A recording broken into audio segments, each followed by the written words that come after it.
vein. It's really like Really? if I ever needed an IV, they could put it right in the middle of my Really? I think. Anyway. Hmm. Now's not the time to... I don't look at myself very often, but every once in a while I'm on camera and see me. Fair enough. And then I'm like, oh, wait. All right. Okay. And then I'll get into the chat room. I will use web chat, IRC. You don't have pockets. I don't have pockets How because you I am a girl. You're just gonna. I just clipped this onto Yep. the top of my pants. Yeah, right. Andy Oatley. I look like I have pockets in that I have zippers in the pocket spot. Yeah, my forehead's like You're pretty close to the light. washed out, but yeah, that's true. You're That's- tall, Yeah. Sasha. R. Let's see how that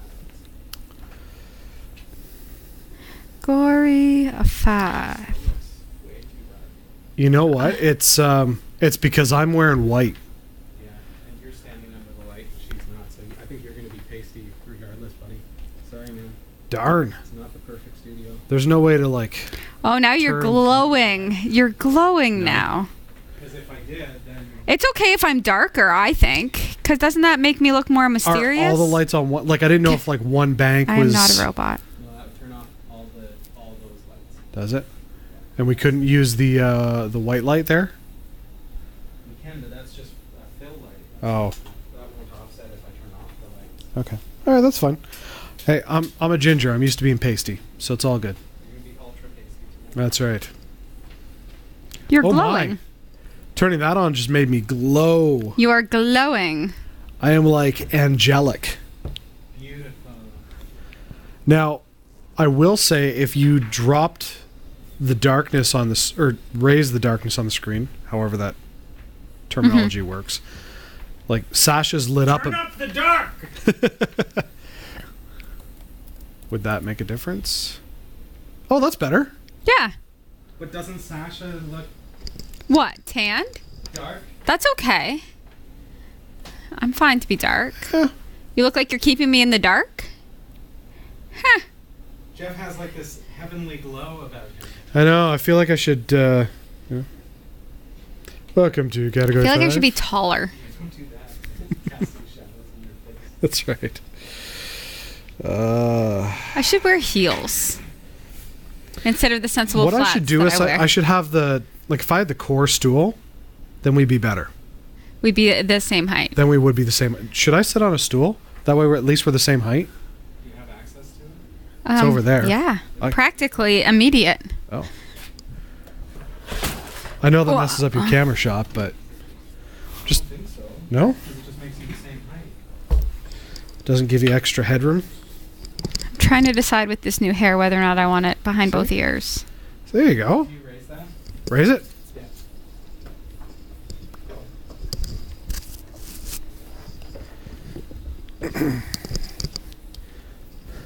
How's that? I think it's great. Now I'm tall. Yeah. Yay. I'll pull it in a little bit. That way it doesn't quite look like I'm sitting, even though I'm sitting. Sasha's standing, everyone. I know. Jeff is sitting. How and they sad are the is same height. Wah, wah.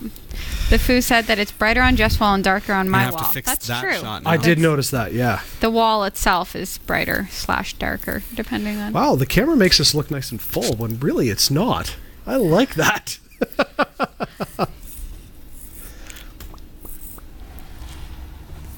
Look at this bald nerd. You know what? We glow, Robbie. That's our issues. We just glow. Mm-hmm. Everybody ready for a wonderful show? You Sasha, are absolutely pathetic. How are you for coffee? How did you walk that many steps? Isn't I that need a crazy? refill. That's ridiculous. I walked to work and went to the gym. And at the gym, I did a workout that was stupid. With those numbers, I imagine Yeah. you did. So if I fall over halfway through the show, Well, at least I've got a stool. Does anyone need a refill before we start? I haven't even Certainly. taken my first sip, so I'm okay. I do. It's probably like full calf coffee too, isn't Oh it? my goodness. My dreams are going to be insane. And I so need coffee today. I had a dream that one of my friends gave me custody of their child. Oh, yeah? Yeah. I hope the child was adorable. Well, they were, but they needed a lot more things than I had to give them. I'm like, here, kid. Here, kid, play VR. Exactly. Put this on Put because these I've on, got. pick any life you want. Exactly. So that was funny. And not based on reality at all. It's okay. You don't like reality. You prefer fake life. It's true. It's true. Wonder if Second Life is in VR. I would just take it to a whole new level. I played a little bit of the Batman Arcane. Played a little bit of Batman. You did not just say arcade. Is it Arcane? Are you guys- Batman. The Batman one. Did she just say I'm Batman? Which one is it? Are we talking Arkham Asylum? Oh, yeah. That's it. Arcane. I don't know. Oh, Sasha. I was Batman, okay? I was Batman. And it was so good. I was in a cave. Did you feel like you were Batman? I felt like in real life? I've only gotten to the part where I put on the costume or I guess it's not. Oh my gosh. And then I went to the cave, which is the Bat Cave. Talked to Albert. He told me I had a mission. He said check here for the mission, and then I logged right out. What do you want to know about? You guys could Arkham. What do you want okay, to know see. about? Thanks, Lyndon. I don't know the words. Of the Wikipedia game, says, right? I just know what it poop may feels like refer to be Batman now. feces, waste product from an animal's digestive tract expelled through the anus. So there. Defecation, the act or process by which organisms eliminate feces. Stern, the rear or aft part of a ship or boat. What are you doing right Poop now? deck, I'm you doing just- what my kids would do. Is this Luke's I dump? typed in poop, Oh. and he started telling me all about it. Oh, gosh. Oh my goodness. It does not take much. Did you say time. Albert? Shoot. Hey, Can we get a new co-host? what's going on? She's playing Batman Arcane, Yeah. where she puts on his costume and she got instructions from Albert. From Albert? I don't know. Oh. You are not allowed to go to Comic-Con. You will get crucified.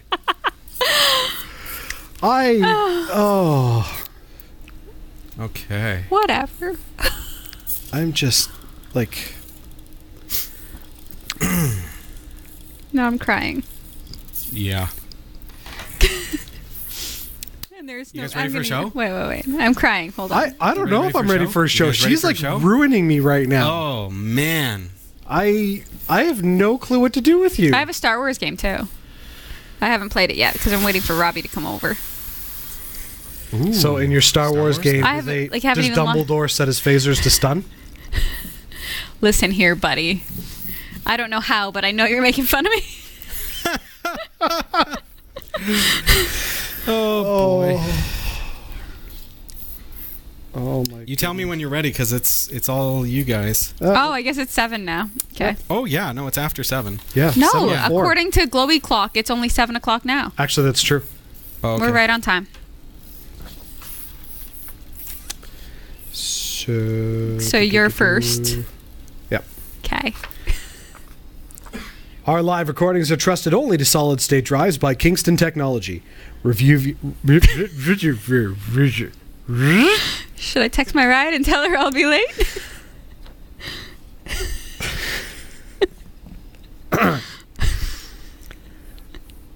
Oh.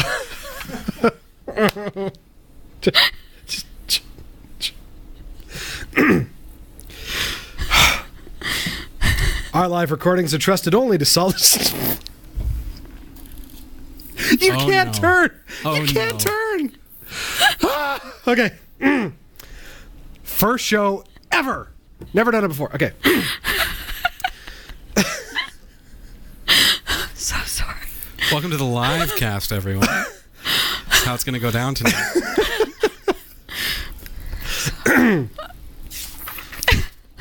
I just need a minute.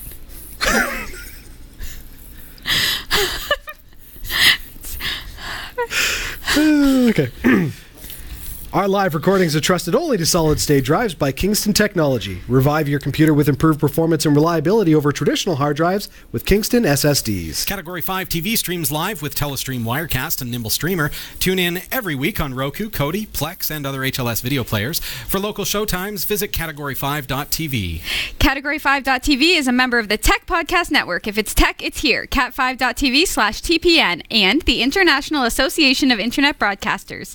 Cat5.tv/IAIB. Welcome to the show, everybody. It's so nice to see you again this week. I'm Robbie, and over there we've got Jeff Weston on your left. Hey. Sasha Rickman on the right. Hello. Nice to see you too. Having a good See week? you too. Yeah. It's nice. Short sleeves. I know. We're all in short sleeves tonight. I'm actually wearing a standard T-shirt. I know. How is that? 2 weeks ago, we had snowbanks that were 2 sashes high. That's Yeah. true. We've Yeah. entered the 14 days of summer, so enjoy them. But it's true. Last week, our kids went to school in snowsuits. Today, they're in shorts and T-shirt. Welcome to Canada. It's incredible. 'Tis the season. 'Tis the season. Oh, we've got such a fun show planned tonight. I know. It's going to be a lot of fun. I know just from the before the show discussions and everything that this is going to be a blast. Now, you see our friends that are here with us tonight. We're going to be looking at them in just a couple of moments. First of all, just a reminder, speaking of shirts, Category 5 TV shirts are available, and they're being printed by Teespring. And you may wonder, well, what does that mean? Now, Teespring is a fundraising website. They produce professionally screened T-shirts, and that means that when you support us by purchasing one of those shirts, they will print it on demand for you and send it to you. So there's no hassles, there's no having to wait for it. You're going to receive it, and we don't have minimum order quantities and all that kind of stuff that we've dealt with in the past. So that's a really cool way that you can support us. Head on over to cat5.tv/shirts to pick up yours. And Andy Otley is the first one to actually send us a picture as well. Yay, Andy! It was a And- great photo. Andy sent that in, and notice also now the new gaming rig behind him there. Yes. And I was kind of incidentally wondering what hash rate do you get on there with Cat 5 TV miners? Just curious. Andy is in the UK, so we're here in Canada. The shirts get printed in the United States, and he's received it already in the UK. So I appreciate you sending in the photo, and I'm glad that the shirt got there and looks great. Robbie, did Andy send in his shirt via contest at category5.tv? No, he posted it on Facebook, but Okay. what I was thinking is with that sweet gaming rig that he's got behind him there, Yeah. maybe someone could hook him up. I wish there was someone here who had some access keys to maybe like a Steam VR game. Right, like maybe Dead Effect 2 VR. Andy, you in? I think he's like, yeah, Okay, let's do this. done and done. Andy's our winner this week, folks. That's perfect. Congratulations. No, it's not a rigged contest. It's just a Yeah. contest for his rig. It's just a contest for anyone who we Right. decide to win. So it's random in that we will pick from anybody who emails us at contest@category5.tv or sends us a picture in their Cat 5 apparel. There you go. Yep. And that is while supplies last. Just so you know, we do have a finite amount, and we are running low. We're just about at that point. We've been giving them away for a little bit, and it's a lot of fun. So you definitely want to participate in that. So if you've already won and you're playing, it turns out that you can play in co-op mode, Nice. which means if you need help, don't ask me, but if you need to give help, I'm here for you. And in the meantime, while you're waiting to find out if you've won because you've submitted your photo, you can just listen to us on Google Music. That's right. Yes. So you can go to category5.tv/subscribe because we are on Google Play Music, and you can subscribe to the show and listen and listen to Cat 5 whenever, wherever. Download them to your phone, device, whatever, and Very cool. let the good times roll. Lots of different ways that you can tune in to Category 5 TV.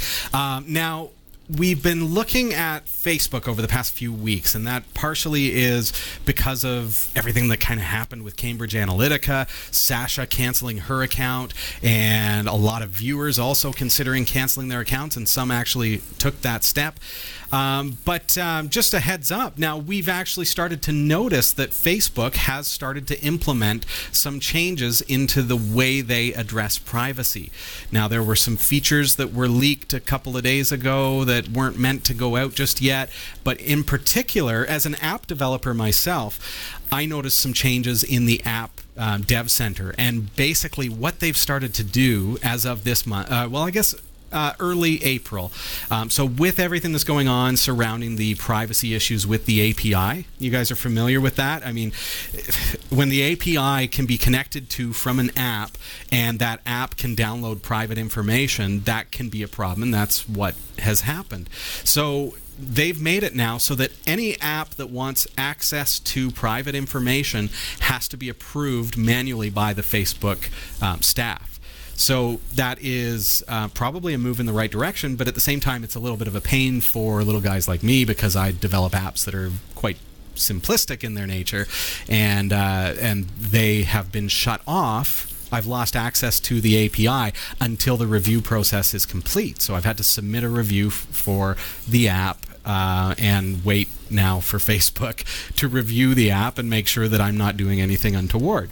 So what happens with apps that have already been approved for connection via Facebook? Like I know if you're a gamer with MMOs on your phone, ton of those would connect through Facebook so that you have your account protected and secure, and you can back it up if you have to reset your device and stuff. So if you've already been using an app that's approved, is that now wiped out and you have to not the user, the app developers. So I think that with the larger app studios, they're well ahead of this. Now I don't develop apps as that's not a big part of my business whatsoever, but so it actually took a few weeks for us to realize that some of the apps were not working, and then finally when we did, it was like, oh, what's going on, and then track down the problem to, oh, the connection to the API has been disconnected because it has to go in for a review process. So even if those apps have already been approved, Jeff, the app developer has to submit again for approval for them to have access to those features. So if they are an existing app developer, they have until August 1st to do that. Not really sure how that works because they do cut off access to certain features like events, for example. That's one that's really impacted me this week. So maybe some features of their apps would stop working right away, but they can apply for a re-review to be able to gain access to those. So I think they're taking the right steps anyways to protect user data. Okay. So it's a good start anyways, but a bit of a pain for us app developers who are not necessarily the big studios.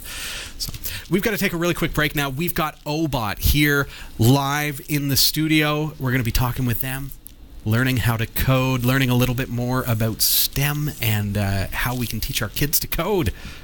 I say kids, but I'm actually really enjoying this.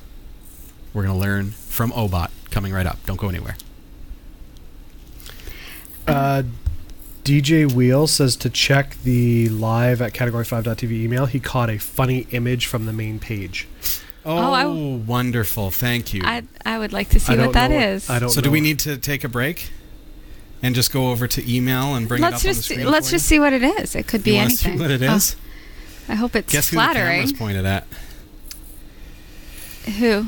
Is it me? Okay. Hello. The attachment did not come through. Oh, no attachment, DJ Wheels. Unfortunately, I don't know what's happened there. Oh. It's like a bunch, it looks like data. So maybe you copied the image instead of saving it and then uploading it as an attachment? Oh, well. So hold on to it. Convert it for us. Love to see it. Is it still there? So is this working for me to be sitting down like with us being the same height? Well, I think so. I feel like it works. It's working for me. Like when I'm talking to you. Yeah. It doesn't hurt my neck. Because I'm so tall. See? Kind of goes that way. That was a compliment, Jeff. Oh! I finally started watching Star Trek Discovery. Oh, yeah? That is Yeah. awesome. And are you enjoying it? I am. Nice. I don't like the Klingons, though. No. They look like... Remans? No. Cardassians, maybe.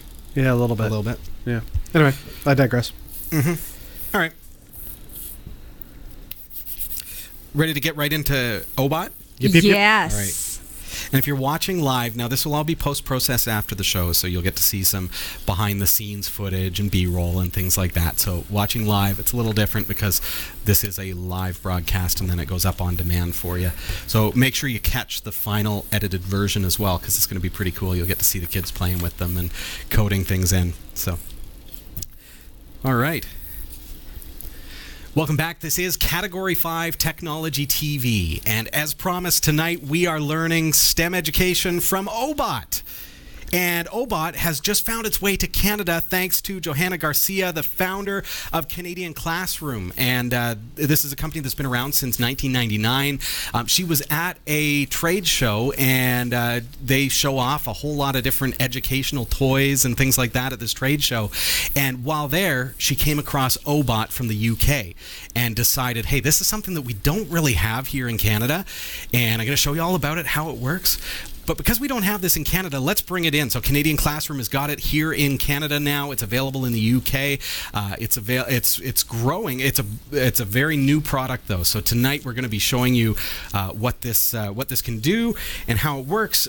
Basically, STEM education is something that here at the show we've been really interested in promoting and learning more about and becoming more involved in, because I love the idea, and I think the same is for the crew here, that of encouraging young people to learn science, technology, education, mathematics, things that are going to skills that should help them in this tech-driven world. And that's exactly what Canadian Classroom is working on, is bringing into Canada, are all these great STEM-based toys and different ways that you can get involved in STEM. Now, these are really cool because they teach kids, and I say kids very loosely because my 7-year-old is loving it. I'm loving it. I'm a little older than 7. And, kids is a state of mind. Kids of all ages, we'll say. I think as soon as you can sit down at a computer to the day that you can no longer sit at a computer, you're going to enjoy these. But it teaches you to code. And I've got 2 OBOTs in front of me today. I've got a red one and a blue one, you might think. But the blue one is, in fact, Microsoft Windows driven. And the red one is, you ready for this? Raspberry Pi. Okay. Okay? So, Red for raspberry. yes. So I've got this connected to a Raspberry Pi 2, and I've got this one connected to my laptop, which is Windows 10 is what it's running right now. So the software that each one runs is going to be a little bit different based on the platform that you're connecting to. So this one being connected to a Raspberry Pi, I've actually coded it to just kind of look around and blink its eyes and things like that in pure Python. So these are commands that I've just programmed in just to give it a little bit of activity here on the show. But we're pretty much going to be working with the Windows one tonight, which is coded using an interface that is basically very, very similar to Scratch. And Scratch has become a really great learning coding language, if you will, a visual coding language for kids to get involved in coding and to learn syntax and to learn the interactivity between different commands and the workflow of coding. So that's really cool. We're going to be looking at that one tonight. You can purchase these either disassembled, like a DIY kit, which is fantastic if you really want to sit down with your kids or yourself. It would require parental supervision to help with this, but you can actually just get the parts and put it all together yourself and then build it, or you can buy it already pre-assembled. So here we go. Can we take a look? Yeah. Okay. First of all, now what I want to do is I want to actually bring up their website just so you can get an idea, an impression as to how you can, what they're offering with OBOT. And it's a full platform, I'll say. It's not just a robot. I think the robot head is really the extension that allows you to feel, as the person who's coding it, as if you are interacting with a physical thing. It makes it so much more fun. It makes it so much more fun when you code something and there's an immediate response, whether it be blinking or talking or moving its head, whatever it may be. It's responding to your programming. So it's really an extension of that. So it's not just, the same old kind of coding on the screen. You get a lot more to it. So you can get the OBOT kit and all that kind of stuff. I'll let you browse it, but it's obot.co.uk. And the instructions are fantastic. Everything is well laid out, which I think is really important with something like this, because you don't want it to be overcomplicated, and part of this is the learning experience and making it fun, and they've done a fantastic job of doing just that. So there's kind of the kit and what you need, and it's all detailed in such a way that, hey, you know what, you and the kids could really, really do this. If you're grandma, grandpa, mom, dad, aunt, uncle, this is a great project to work on together. Or if you don't want to build it yourself, you can get the assembled version anyways. So what I want to jump into is the coding end of things. Of course, there's the software, which is available for Windows or Raspberry Pi. Raspberry Pi, again, you're going to be going through the process of setting up your Pi with the OBOT and coding it in Python. And so I've installed Raspbian on there, essentially, and just followed the prompts to install the needed drivers and software, and it's got a diagram here to show you how to power it and all that kind of stuff. On Windows, on the other hand, it's in the App Store. So on Windows 10, you can just download it and install it from the App Store, which is pretty great in that, and I'm going to be showing you the interface in just a couple of moments, but you can actually start coding the OBOT before you even get an OBOT. So you can start learning how it works, you can start playing with it, see if you're going to enjoy it before you even get the product. So that's really cool. Now, what do you mean by that you can start trying it, like coding it and trying it? Is there like a visual? Yeah, Jeff, as soon as I show you the interface, it's going to be like, oh, okay, I see. So let's bring it up and you'll see what I mean. So here it is. Looks like Scratch, but it's got an OBOT on the screen. Okay? Right. So when for example, if I run the reset script, he moves, he blinks on the screen, right? So anything that I do in my code is happening in real life on the OBOT. So if we take a look at him and run that same code, reset all, boom. Oh, my mistake, sorry. So there you go. Let's move him around a little bit. I'll just run this script here. So this is actually happening on the screen as well.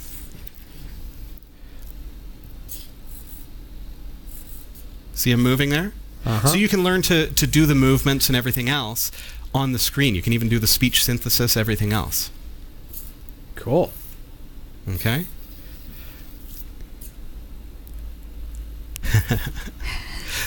That's so simple what I've done there. Okay, so let's get into the kind of dive into what is possible here. Now, first of all, OBOT, really, really cool to have you here on the show. Hi. I'm very pleased to be here on Category 5 Technology TV today. And it is great to have you here. Can you tell us just a little bit about, are you able to speak French, for example? I'm a multilingual OBOT. Ces cerises sont si sûres qu'on ne sait pas si s'en sont. Nice. So the speech synthesis and the OBOT itself is able to be coded in such a way that we can do multilingual applications. So we're not limited just to English. I've done French there. Now, where it gets that on the Windows version is through your locale settings. So you add a locale, and Windows automatically downloads the voice synthesis and the text itself, like the dictionary and everything else. So it's part of the Windows operating system, and OBOT then translates that into robot movements. Now, I'm not going to get too big into the coding end of things tonight because realistically, there's so much that we can do with this. It's going to be a lot of fun for you, for your family. But I'll tell you a little bit about what we've done so far. So I hooked this up, and it only took a couple of minutes time to get this up and going at home. Actually, it took a little more time to set it up than it did for the kids to start making it say poop jokes. Of course, that's the one thing the kids are going to go to right away. The first thing was like poop jokes and red eyes and like evil sayings and things. Right.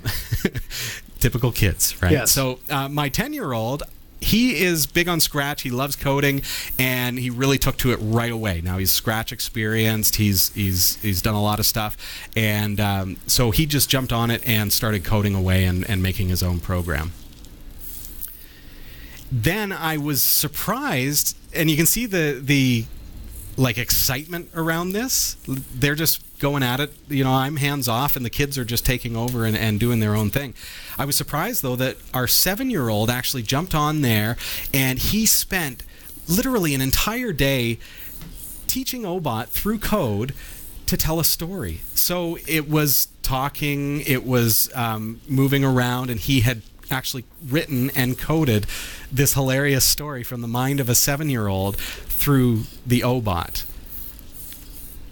Very cool. Mm-hmm. So, what kind of features come with the Obot? Like, is it something where you just program it, or can you, like, is there like a visual sensor where you could talk to it and it talks back? Like, there are tons of sensors, Jeff, and again, I can't show all of the features of what's possible. Okay. But check out, one of the things that we can do is get back onto their website, and if you go to Program and then Code Snippets. Now, these code snippets are for the Windows version. You see all these kinds of things that you can do, from web querying, like it'll actually tap into the Wikipedia API so that you can ask it questions and things like that. To interacting with a webcam, so that it will actually follow your face on the webcam, and you can speak back and forth with it. So there are actually some sensors for things like when I hear a certain word, I can program it with, and I guess that would be an event. So when hello is heard, and I can change that word to any word and program it to respond in some way based on the words that it hears. Can I take the risk of doing this live? sure. I'm just going to add test this. When the word test this is heard, I'm going to stop the program, and then I'm going to say I hear you. Okay. So let's see what happens here. Test this. You know what? I don't even have a microphone, Jeff. But yes, the answer is yes. You absolutely can set it up to do things interactively. And I just realized that I don't have a microphone plugged into this laptop.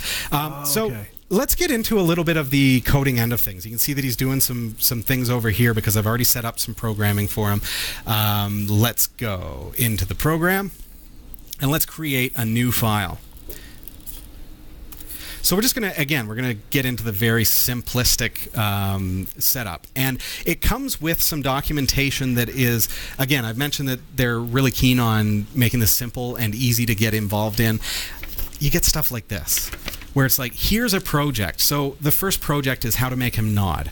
The second project is how to make him speak. And the third project is how to now make the mouth move when he speaks. So let's actually get a quick look at how that works. And I'll bring it up like that. So I'm going to first of all make him speak. So let's go, let's set up an event, and we're going to say when the green flag is clicked, let's say, hi there, everyone, and run. Hi there, everyone. Now you notice we're still in French mode because we were talking in French there. So I can actually control who is going to be speaking. So that was not French. It didn't translate or anything like that. It just simply, she has such a strong French accent, and it was a French dictionary that it wouldn't work. So in English. So I've changed to an English-speaking robot. Hi there, everyone. There you go. Okay, so you notice that the Hi there, robot comes to everyone. life and starts talking, but there's no movement. So let's do something a little bit different. So now what I'm going to do is I'm going to set up a control loop, and we're going to say forever we're going to loop this. And let's set up we're going to set up a sensor, but what we need to do is create, let's see, there's so much stuff here, eh, Jeff? Mm-hmm. You're pretty familiar with this. Well, yeah, this is very similar to the Siggy doll. Yes. Yeah, it's From, like the Smart Scratch Girls. interface. Yeah. Absolutely, absolutely. So what I want to actually do is I want to set the lips So let's see if it's in motion here. Yes. Set top lip first of all, and then set bottom lip. Now, by default, it's going to set the position to 5, which is the middle. But what I want to actually do is I want to set up a sensor and say, okay, the bottom lip is the bottom lip sensor, and the top lip is the top lip sensor. So now, and let's create a event to make it say, hi there, everyone. So we're going to create a new event, and I'm going to do this instead when the space button is pressed, or I can set that to any other key.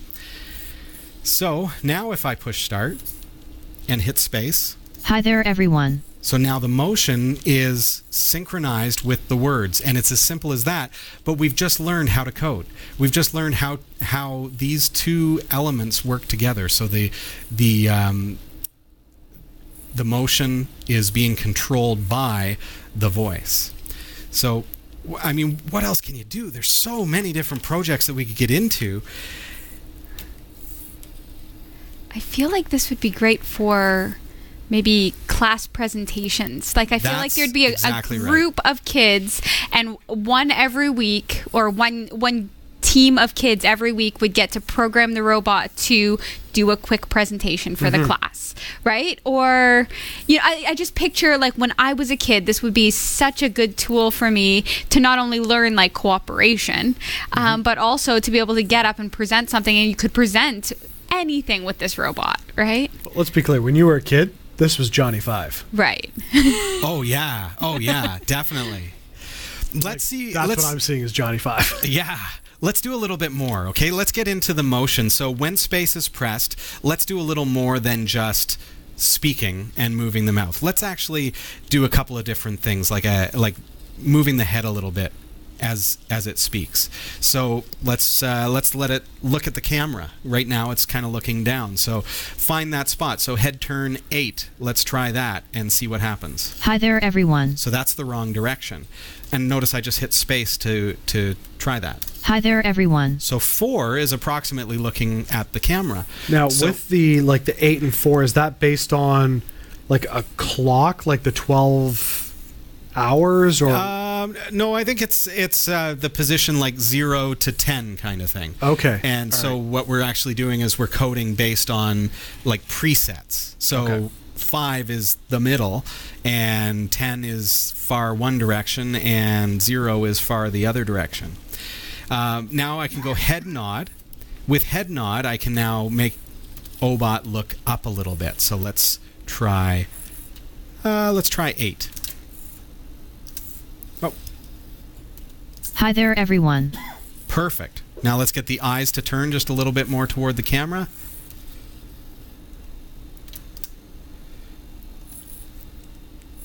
Hi there, everyone. Beautiful. Yeah, right? You think that, but we're learning, and it's so much fun. Let's make the eyes turn to green, because we like green eyes. Hi there, everyone. How cool okay, is that? so this is where you're talking about going with the red eyes, and I'm like, yes. See, that's where I would jump in, and I'd go red eyes and be like, I am going to destroy the world. Something like that. Right, Yeah. my robot would be like, let me cook you a lasagna. You just want to replace your grandma. Let's look at a couple of the sample codes that are available. Now, it comes with the welcome script, and this one, as you can see, is quite large, but what it does is it shows you some of the ways that you can interact with Obot. So we've got some loops that just kind of move it around all the time. Let's take a look at what that does. So you can see it's blinking, and it's looking around, doing those kinds of things. And then there's some things that if I press space, for example. Hello. Is there somebody, a human, there? Obot 2.1 here, ready to be programmed. If there is someone there, please type your name in. Now I notice it's waiting for my mouse movement, so I can actually move the head with my mouse. Oh, that's crazy. Isn't that cool? So I can control where it's looking, what it's doing. That's neat. And you can see, and so what we're doing is we can learn on the screen. So if I bring that up kind of wide so that you can see the entire code, you can see and learn, and there are even notes to help us to learn how to code Obot. So it's a lot of fun. There's really no limits other than your imagination, and it's going to teach you how to code. And I think, this is something that I'm really excited about with the kids. I'm excited about this. But I also think that this product itself is really, really cool. Absolutely. I mean, I would have loved this as a kid. I love it now as an adult. Oh, yeah. Now, with something like this, could you... Like, I'm picturing my kids in the morning, just the way our house sets up. They come down the stairs into, like, the living room area before they head to the kitchen to get their breakfast. If I had a little Raspberry Pi and the Obot sitting there in the kitchen, could it pick up the motion of them coming in every morning at, like, 7:15 and say, "Good morning. What would you like for breakfast?" Like, could you program it to do stuff like that so that it's always live and always paying attention? So, and you could actually use like the Alexa API or things like that. Like, you can use APIs so that you can interact with it, right, and talk with it. Right. I think that this would probably, like, parents would like this for programming, like, okay, time to brush your teeth. And probably kids wouldn't, talk back to a robot as much, right? Like, they'd be like, oh, yeah, the robot said. Yeah. See, maybe somebody's going to yell at me on YouTube for this, but I would also be keen to just stick it in my kid's room and then, like, 10 minutes after I leave, the lights for the office just turn on. Oh, Jeff. Be like, I'm watching you. No. I would totally do that. Totally. Have the motion sensor so that when anybody walks by, it just It's like that old Billy the Bass thing. You walk down the hallway and the fish starts singing at you. But make it interactive. So if I look at the code here now, again, I'm looking at the Windows version here, Jeff. Okay. But in the Windows version, for example, if I go into sensing, you can see all kinds of different ways. But notice, when you can actually use a sensor that says when a camera senses a face, or when a camera senses movement. Okay. Those can be triggers. These are sensors. So instead of controlling based on keys pressed, like pressing the space button, I can in fact control, like set the Obot to do something by seeing something on the camera or by seeing a face on the camera. Hey, who goes there? Right. Right? That kind of stuff. And then interact. What's your name? Who are you? What are you doing? Right. Have you brushed your teeth? So we could program one to, like, when we go live every week, say it's showtime. It's showtime. Yeah. Yeah, absolutely. Interesting. I think what it boils down to, I mean, it's really a difficult thing for me to show because there's so many different things. And you can say, well, can it do this? Yeah. You're coding it. You're programming it. There's really no limit beyond your imagination. So if you want to add a webcam, Jeff, and make it sense your face or your kids moving through the house, absolutely you can do that. Right. If you want it to interact with a web API, let's show you the Wikipedia system, for example. This is mind-blowing to me. So if I run the Wikipedia sample script, which you can get off of their website, it is web query, and run that. Now, when space is pressed, it asks me a question. I can see that. So see, I'm already learning to code by looking at the screen. What do you want to know about?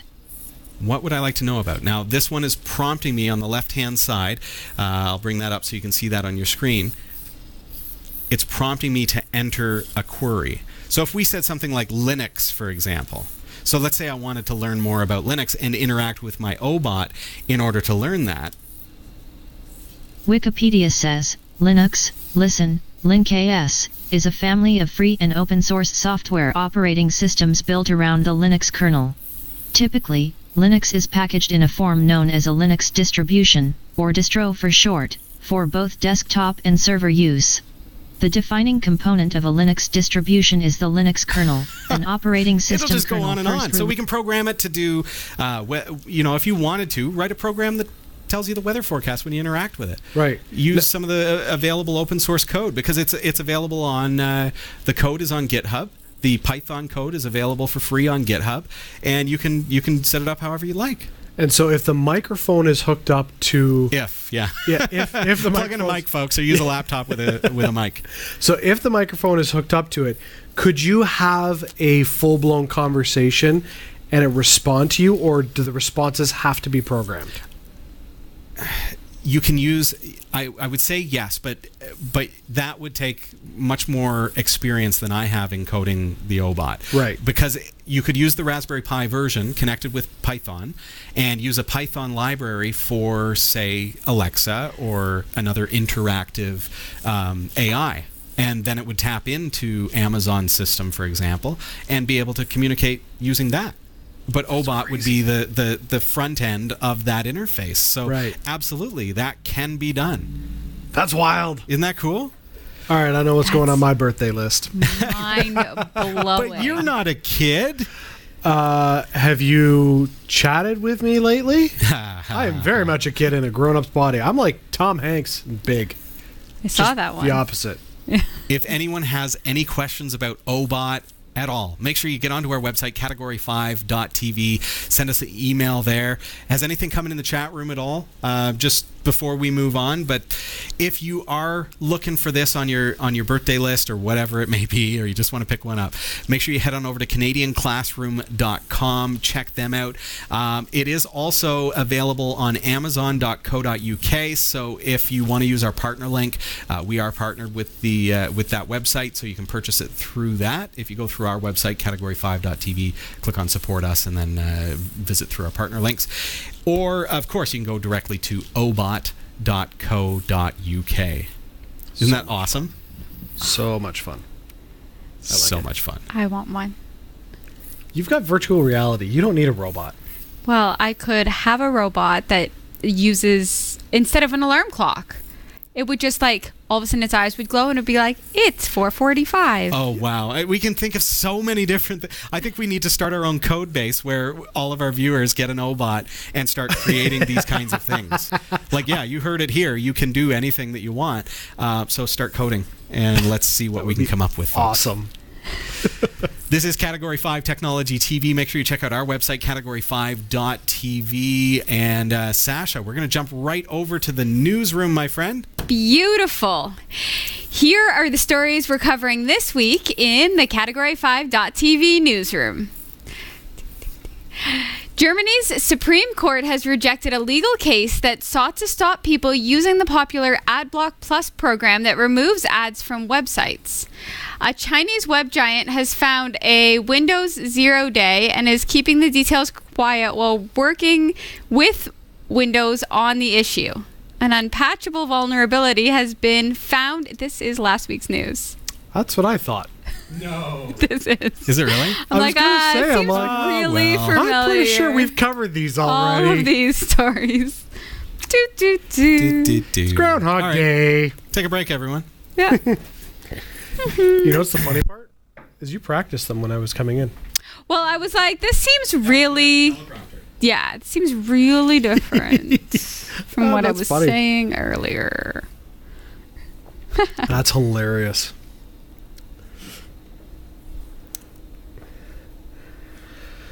Bum bum bum bum bum bum bum bum bum. I was wondering why I'm like touching the screen. Do do do do do do do do. Is that Genie in what? I Dream of Genie. I Dream of Genie. Do do do do. Like, is it Genie in a bottle? No, that's Christina Aguilera. No, that's definitely Christina Aguilera. Yep. I don't. Yep. Nope. Yep. Nope. Do do do do do do do.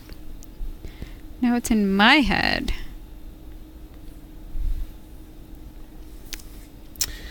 All right. Linux smartphone.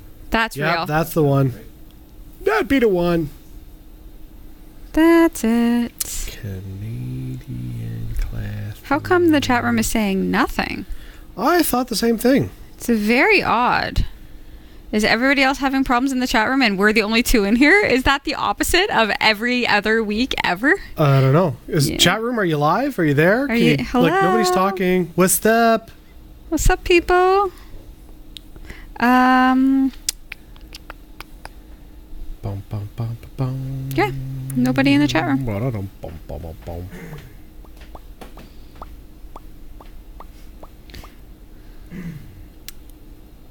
So is it in the right spot now for... Everything. Yeah, it's that's like what that's ready called. To go. Yep, just don't start until I press record, that's all. So, Sasha. Over to you, my friend. Here are the stories we're covering this week. I thought I didn't actually push record, I forgot. Was that a text? No. Of me? All right, you go. Sasha, over to you, my friend. Here are the stories we're covering this week in the Category5.tv newsroom. A true Linux smartphone will be available within the next year. It's already happening. People are porting Linux to the Nintendo Switch. A company which specializes in delivery robots plans to expand its operations from 2 campuses to 20 by 2019 with a fleet of 1,000. And a driver who moved into the passenger seat after putting his electric car into autopilot while at 40 miles per hour on a highway has been banned from driving. These stories are coming right up. Don't go anywhere. Super de duper. Whenever you're ready, you are rolling, my friend. Okay. I don't know why I'm nervous today. That's weird. I haven't been nervous in a while. DJ Wheel says to recheck the email. Okay. I'm Sasha Rickman, and here are the top stories we're following this week. After raising more than $2 million last year to build a Linux-powered smartphone with a focus on privacy and open-source software, Purism hopes to deliver the first Librem 5 smartphones early next year. The phone is expected to ship with an NXP i.MX 8M 64-bit ARM Cortex A53 processor and feature 3 gigabytes of RAM, 32 gigabytes storage, and a micro SD card slot, a headphone jack, USB Type-C port, and front and back cameras. But it will also have physical kill switches that disconnect the camera, mic, broadband, and Wi-Fi or Bluetooth for security and privacy purposes when you're not using those features. One of the biggest challenges is software. The phone won't ship with Android or iOS. Instead, it will run free and open source Linux-based software, which doesn't have a great track record with being phone friendly. But now Purism has announced that the Librem 5 will support at least 3 different operating systems and user interfaces at launch. PureOS, a version of PureOS with KDE Plasma mobile environment, and Ubuntu Touch. PureOS is the company's own Linux distribution, which the team is adapting to work on touchscreen devices with phone-sized screens. KDE Plasma Mobile is a mobile project from the team behind the KDE desktop environment for GNU Linux. Ubuntu Touch is the version of Ubuntu Linux that Canonical developed for phones and tablets and then scrapped when the company decided to shift direction. But Ubuntu Touch is an open source project, so when Canonical stopped developing it, another team of developers calling themselves UB Ports decided to pick up the torch, continuing to work on the operating system. UB Ports and Purism are working together to ensure that Ubuntu Touch is fully supported on the phone and that future software updates remain compatible. Out of the box, the Librem 5 will ship with PureOS, featuring a GNOME-based desktop environment. Users will have the choice of installing KDE Plasma Mobile or Ubuntu Touch if they'd prefer to use one of those alternatives. I like it. This is awesome. When can I get one? Exactly. When? Well, it's a, I don't know if it was Kickstarter or was it a fundraising campaign anyways, but the plan is January of 2019. That's the target goal, and they far surpassed their the amount that they were trying to raise. I think it was like $1 million, and they went to like 1.5 or something like that. So probably January if things go well, but we have seen like Ubuntu phone that kind of failed in the past and some other Linux phones. But what is cool about this, I think anyways, is that the whole idea behind a Linux smartphone, there's a few different things here that are really exciting. First of all, it's a full OS. So you get the security and the privacy of an OS, and under the hood, it's something that you can control. So you are now in control of your phone rather than whoever's manufacturing the software, writing the software that runs it. So, but also, it's dockable. So you can plug this into a 22-inch screen and sit down like it's a computer, and boom, you've got a desktop operating system up on your screen, and it's powered by your phone. See, that's exciting. I like that. I like that there's the kill switches and the privacy security stuff, for the fact that I feel like that will really draw like the masses over to this. The only problem with that, though, is not the masses are not used to Linux. Yeah, they are. Yeah, Jeff, everything that you own is run by Linux. Isn't PlayStation really run by Linux? No, yes, it is. I understand that, but what I mean by that is the normal consumer for a phone is used to Apple telling them what to do or Android telling them what to do for the most part. So to have something that is customizable like a Linux phone, I think will be a huge mind shift for a lot of people. They'll be able to pick it up and use it, but to fully use it to its potential, I don't think a lot of people will have the know-how, and that's going to take a little bit of time. I have faith. We'll do a couple of shows about it when I get mine, and everyone can watch, and they'll be right on board. I think people will do okay. I really do. I think people will grasp it fairly well. I mean, we adapted Force to smartphones from dumb phones, and now it's just...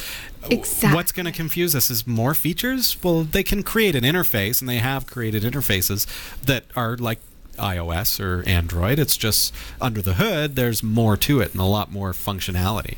All right, well, you two have more faith in humanity than I do. I have a lot of faith in it. I absolutely have faith in it, especially the fact that now that you have a Linux phone, that now there's just like an endless amount of different, operating systems and distros and such that can, right now there's just the ones that are offered.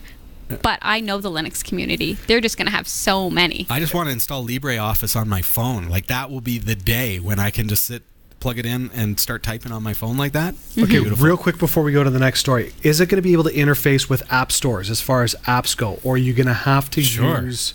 Yes? Oh, yeah. The whole ecosystem of Linux is repository based. So why not start being able to install apps, if you will, through that architecture? Okay. It's Ubuntu. It's Debian based. So absolutely, it's going to be there. Okay. Yes, it has already happened. We talked about the Tegra exploit last week, which is now in the wild, and already a user has Ubuntu running on the Nintendo Switch. Not every hardware hacker goes about things privately, and one such group has disclosed the Nintendo Switch exploit that allows anyone with the portable gaming device to load Linux on the Switch without much fuss. The exploit in question, this time dubbed ShowElf2, was revealed by Failoverflow. In a blog post, they explained that a bug in the boot ROM of the NVIDIA Tegra X1 processor can be used to take control over the entire boot process. This, they add, is effectively like a US-based rescue mode intended for initial flashing of Tegra devices and recovery of bricked devices. Normally, RCM mode only allows signed images to be loaded, but thanks to the bug, that is not the case. As neither Nintendo or NVIDIA can patch the hole, it means every single Nintendo Switch sold to date can be made to run Linux. Failoverflow released a fully open source Linux boot stack for the Switch based on Arch Linux. Almost immediately, other Linux enthusiasts raced to get their favorite distros, desktops, and tools running on the Switch as well. And a user calling themselves CMSJ has managed to squeeze the latest Ubuntu 18.04 release onto a Nintendo Switch. The volume rocker already works, as does the ambient light sensor, though they note it's very slow at this point. They plan to tweak things and get it to a very usable state. Ubuntu aside, it is still very early days for Linux on the Switch. Not all hardware functions properly. Not every Linux app is available on ARM processors, and performance will vary from distro to distro. The code to install Linux on your Nintendo Switch is already available on GitHub, though you'd have to be either very brave or possess a rather disposable income to want to take it on this early. So true. So true. This is cool. This is really cool. I mean, this story is, I feel like it's only 7 days old and already this has happened. Like, it's exploded. Yeah. So my question is, so if I were to do this, could I go back, or is the Nintendo, is it lost forever? Is that... Oh. Right? Could I perhaps switch back and forth, not necessarily dual boot, right? But like boot one and then get rid of it and then boot the other. Like almost like reflashing the original ROM back onto the Switch. And I don't know. I guess you could back up the original, or if there is a backup of it. Right. I don't think you could ever undo it, because you're basically rooting it, right? Yeah, Right. well, exactly, yeah. So my guess would be that there's got to be a way to do it. But you're right. You would have to have a backup of the entire Switch system in order to make that happen. And Well, yeah, it's not impossible. And then what would you do, I guess, with Linux on a Switch? Is it just like it opens up your games, or is there more? Well, and I wonder if it kind of brings us back to the phone idea of being able to do more with your devices and have more control over it. But I really think about indie game manufacturers, people who want to create games but don't have the big studio and can't get into the Switch. You know, you've got to have Nintendo licensing if you want to be on a Nintendo Switch. You've got to license that game and have the manufactured with the official Nintendo logo and everything. Well, what I'm cost a thinking fortune is, once you can get it rooted, you get the software in there. Why couldn't you turn it into like a portable retro Pi? Let's do it. In theory. Exactly. Just bring it anywhere with you. When you get home, plug it in, bam, it's on your big screen. Yeah. That may be, well, that to me sounds like something that you would run like a game. Like if it was rooted, then you could run the RetroPie, as an example, style interface, emulation station or something like that. It wouldn't be, but yeah, it would be like the equivalent of that, where you could have thousands of games built into the Switch, and then you pull out that card and pop in another, and you're back to playing the normal stuff. Well, exactly. I mean, you have all those classic handhelds from the, the Game Boy to what was the Genesis, like the Sega Genesis one, but the what was it called? Somebody in the chat room or on YouTube, I forget what it's called, but get all those games on it and just have that portability. That'd be awesome. I love it. Linux for the win. Yeah, Linux is winning. Yay! That's what's happening here. A company which specializes in delivery robots plans to expand its operations from 2 campuses to 20 by 2019 with a fleet of 1,000. Starship Technologies is partnering with the Co-op in Milton Keynes to deliver groceries there. It follows trials with Just Eat to deliver takeout in London, England. One expert said he thinks that it will be a long time before they become a regular sight on normal streets. The campuses are more of a proving ground for the robots. The machines have a top speed of 10 miles an hour, which is 16.1 kilometers an hour, and in busy streets are accompanied by a human minder. The firm claims none have been stolen or vandalized, with 100,000 miles of delivery journeys completed so far. Starship said that the robots will be put to work in 20 universities or work campuses across the UK, US, and Germany. They can travel up to 3 miles and are fitted with 9 cameras, radar and GPS, and ultrasonic sensors for detecting obstacles. Upon arrival, the recipient of the parcel receives a text message containing a link to unlock the robot. The manufacturer says their robots can deliver around 200 of the most common grocery items. This is amazing. Why? This is amazing because it solves 2 problems. One, security of the problem with people getting Amazon packages that get stolen off of porches. So now you get in car trunks. Only if you have a domestic car. So now you're getting a text from the robot for the unlock key, right? So already it's one extra level of security. And secondly, it will make deliveries faster because, okay, they can travel up to 3 miles. So let's say somebody driving a truck drops off a bunch of these robots that are making deliveries. Bam, all the deliveries go out at once. The robots come back. They get reloaded to the next location. Bam, they go out again.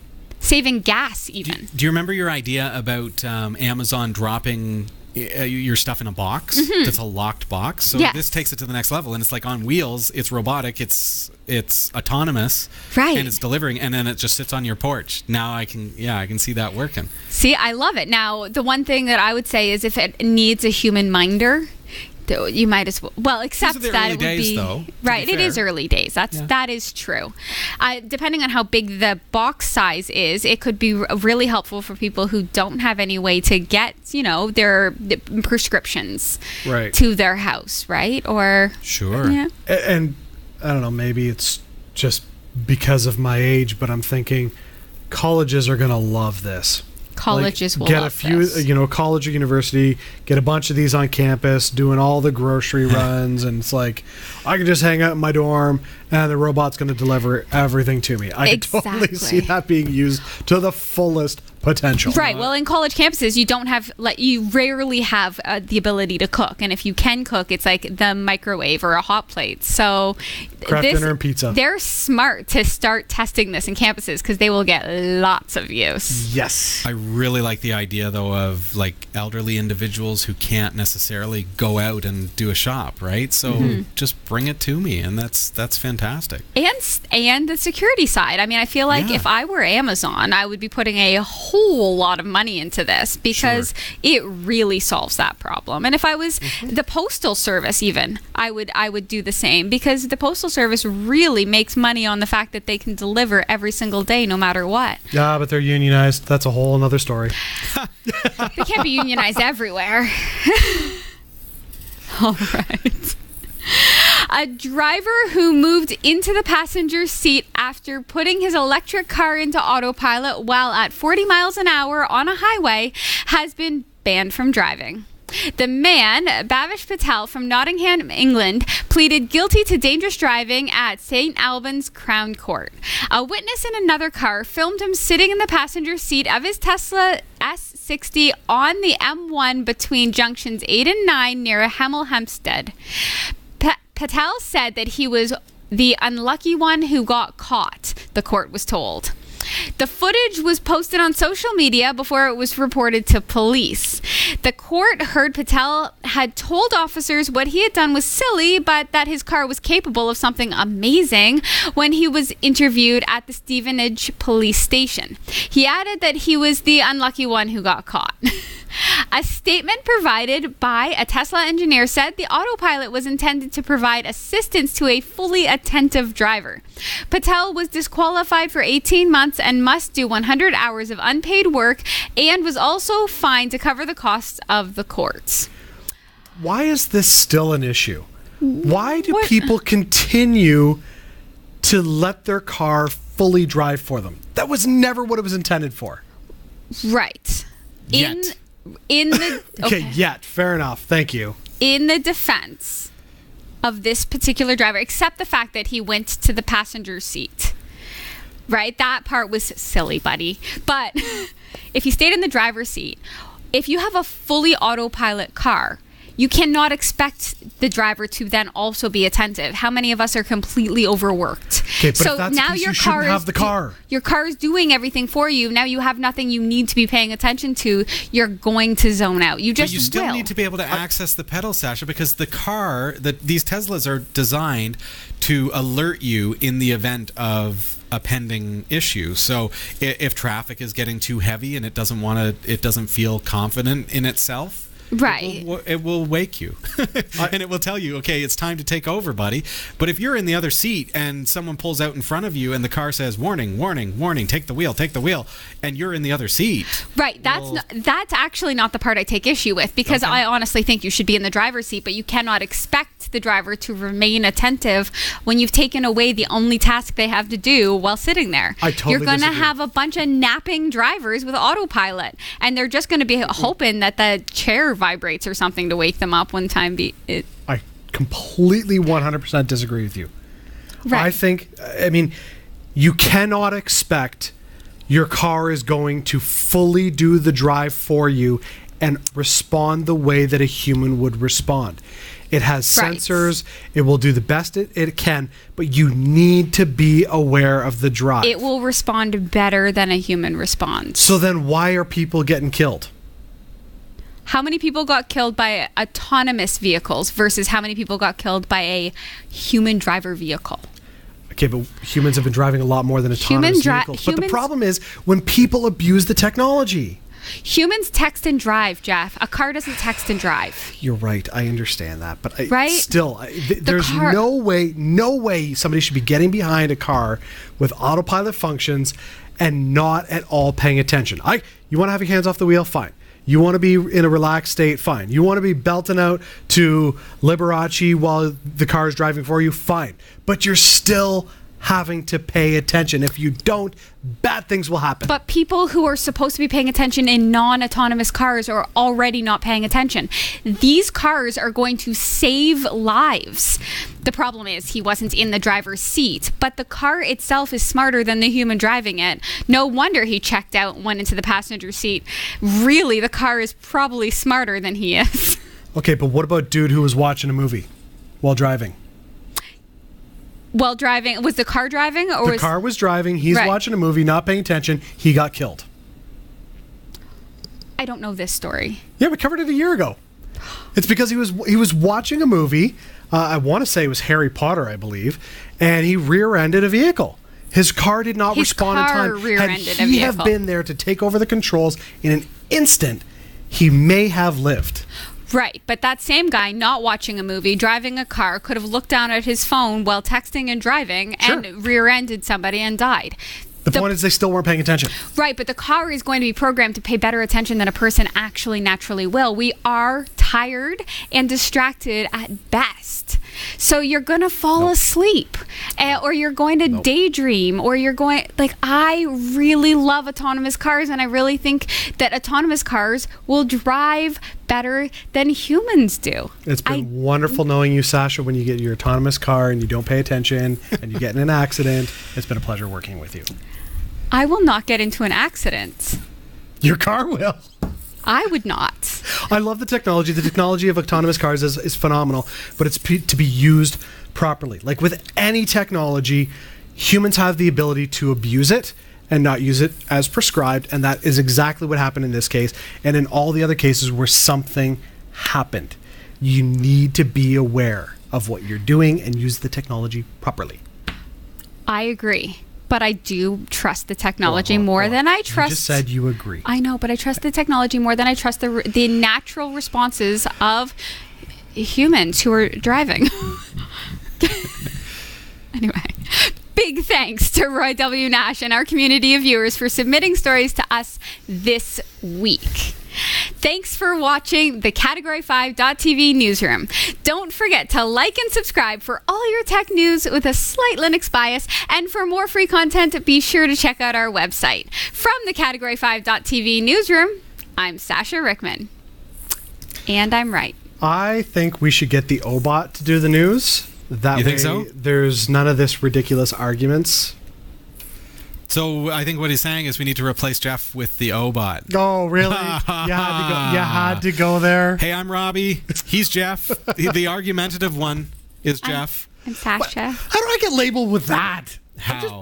I wonder how. Thank you so much for tuning in this week, everybody. It's been a pleasure having you here. Hope you've enjoyed the show, and we look forward to seeing you again next week. Good night. See ya. I got booted out of the chat room, so I'm really? sure they're all agreeing with me, though. Yeah, no, they're not. The Foo says Sasha seems to be too trusting of technology. This is typical of non-programmers and hopeful people. There you go. I am a hopeful person. I have hope. I know. It's sickening how positive you are. Thank you. I'll take that as a compliment. Oh, that's right.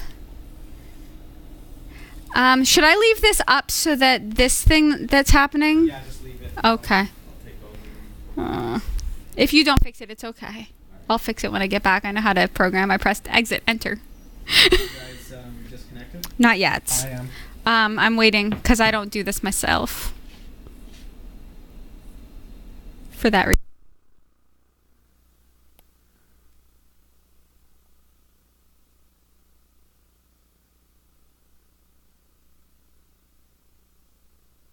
Hello. Welcome to Category 5 Technology TV. The robots have taken over, and I am pleased to announce I will be your host for tonight. Wahahahahaha. Ha ha. Ha ha ha. I admit, my laugh is not very scary. Tonight we'll be learning all about me. Oh bot. I love to help humans learn to code. Stick around, this is going to be a lot of fun.